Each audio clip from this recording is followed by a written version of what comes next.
Salam sejahtera semua pelajar. Hari ini kita akan belajar tentang teknologi maklumat dan komunikasi untuk tahun 6. Dan untuk tajuk pertama kamu, kita akan belajar tajuk pengatur caraan. Jadi mula-mula kita tengok situasi di sini inilah cikgu besarkan. Okey. Situasi di dalam sebuah kedai menjual peralatan elektrik dan elektronik lah. Okey. Jadi satu keluarga ni dia mau membeli mesin basuh, dia bilang. Jadi di situ ada iklan mesin basuhnya di atas tu. Mesin basuh otomatik. Hanya perlu masukkan pakaian ke dalam mesin, hidupkan mesin, mesin akan mengira dan sebagainya lah. Okey.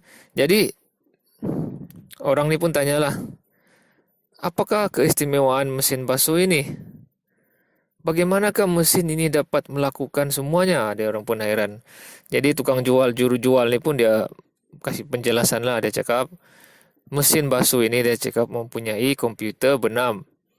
Tuan hanya perlu menekan satu butang dan mesin ini akan melaksanakan semua proses basuhan, dia cakap.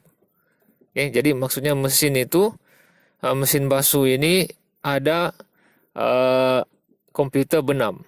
Jadi disebabkan komputer benam itu, maka semua fungsi-fungsi otomatiknya tu boleh digunakan. Okay? Jadi dalam situasi ini sebenarnya dia mau kita jawab soalan yang di bawah tu lah. Bagaimanakah mesin basuh itu boleh menerima arahan basuhan dan melaksanakannya? Baik. Sebenarnya dia sudah jawab sebahagiannya tu oleh juru jual tu. Dia cakap komputer ni ada komputer benam lah, kan? Jadi cikgu bagi jawapan lah terus. Bagaimana mesin basuh itu? Mesin basuh itu menerima arahan basuhan melalui komputer benam dan melaksanakannya. Maksudnya di sini mesin basuh itu dia boleh berfungsi secara otomatik tu kerana komputer benam di dalamnya. Okey. Jadi apa itu komputer benam? Komputer benam ialah alat elektronik yang dimasukkan ke dalam peralatan tertentu yang boleh menerima arahan dan melaksanakan arahan tersebut melalui atur cara komputer. Jadi komputer benam itu dia bukan suka hati letak saja di situ, tak ada fungsi. Dalam komputer benam itu ada arahan-arahan untuk dia ikut dan laksanakannya. Okey, dan arahan-arahan itu disimpan dalam bentuk atur cara komputer. Okey, nanti cikgu akan jelaskan apa itu atur cara dan apa itu komputer lah. Okey. Cikgu jawab yang komputer dulu. Komputer tu ialah mesin elektronik yang boleh menerima, memproses, mempersembahkan maklumat dan menyimpan maklumat. Ni sudah kita belajar di tahun 4 lah. Okey. Jadi itu komputer. Jadi atur cara tu pula nanti cikgu jelaskan tentang atur cara ni.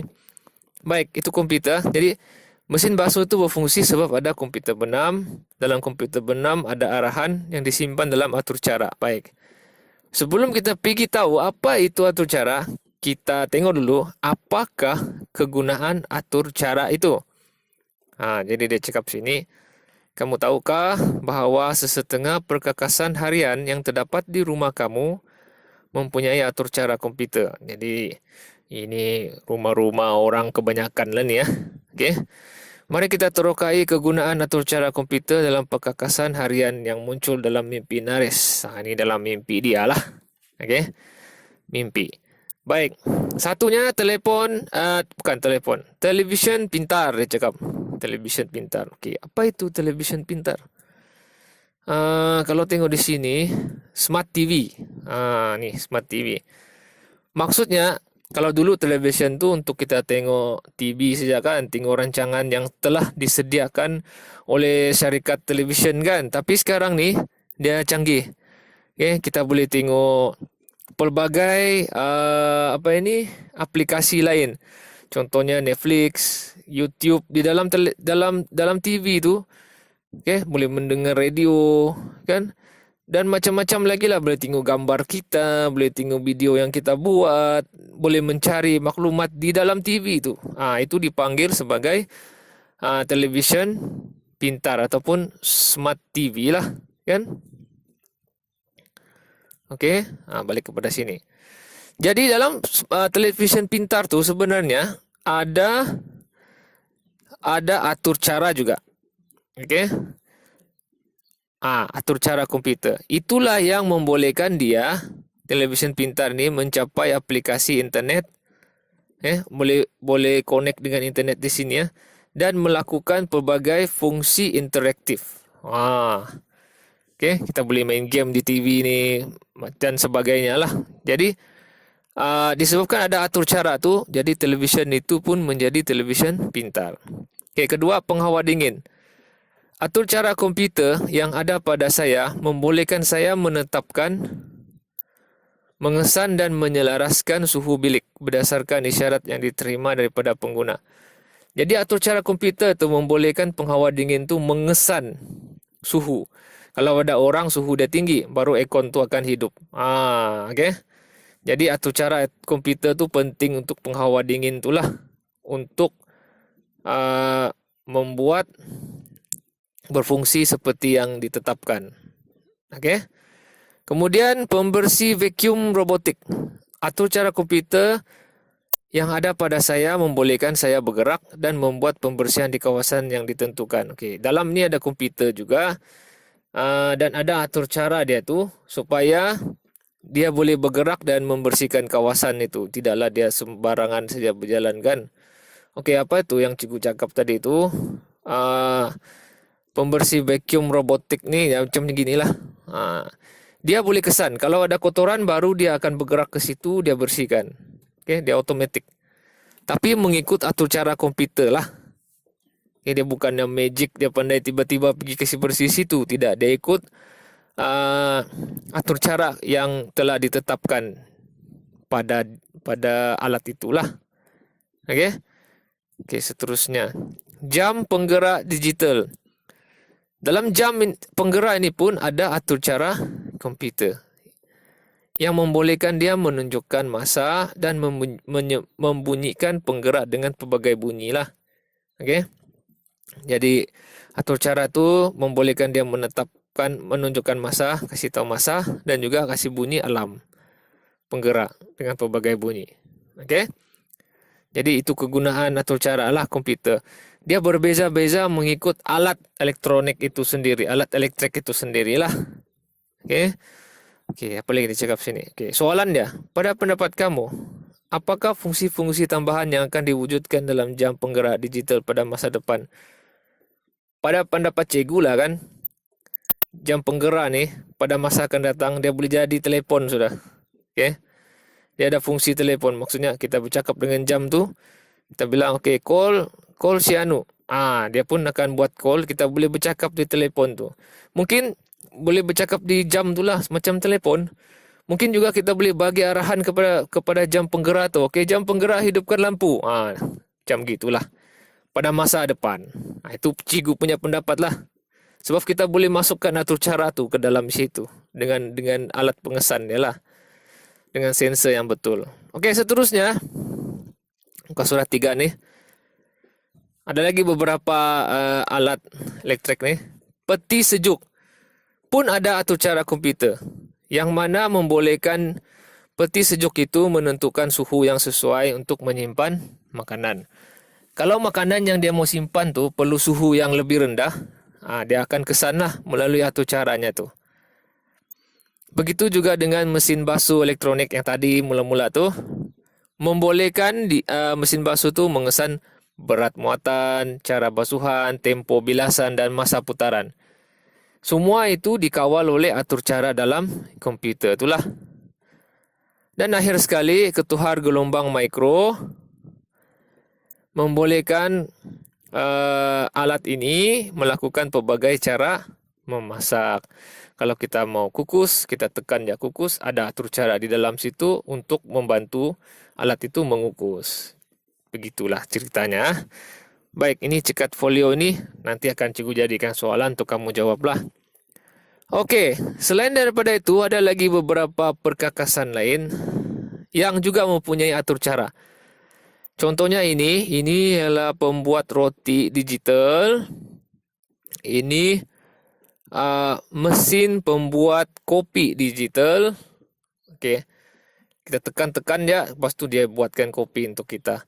Kemudian mesin penimbang digital. Oke, dia boleh ini ada di pasaraya nih, kamu boleh tengok juga. Kemudian mesin minuman layan diri. Ini mesin minuman layan diri. Kamu kasih masuk duit, tekan minuman yang kamu mau, dia keluar di situ. Kamu minumlah. Oke, biasa nih minuman tin lah nih. Kemudian mesin juru wang otomatis nih, mesin juru wang otomatis. Kita tekan, keluar duit. Kasih masuk kad, keluar duit. Oke. Ataupun kalau kita mau bayar parking kan, dia otomatis kita kasih masuk kad kita, tiket parking tuh.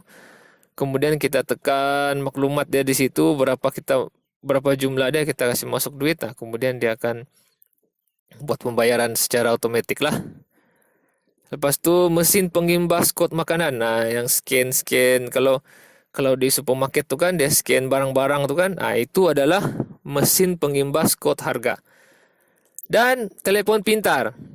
Semua ini ada mempunyai atur cara komputer yang tersimpan di dalamnya. Oke, jadi kita sudah tengok apa kegunaan atur cara ini dan beberapa peralatan yang mempunyai fungsi yang berbeza mengikut atur cara yang ada lah di situ kan. Jadi apa sebenarnya atur cara nih? Oke. Atur cara komputer ialah satu set arahan mengikut urutan yang mengarahkan komputer membuat sesuatu. Maksudnya di sini, atur cara itu ialah arahan yang disusun mengikut urutan dari A sampai Z. Lepas A baru dia pergi B, lepas B baru dia pergi C dan seterusnya lah arahan. Untuk membolehkan sesuatu peralatan itu berfungsi. Okey?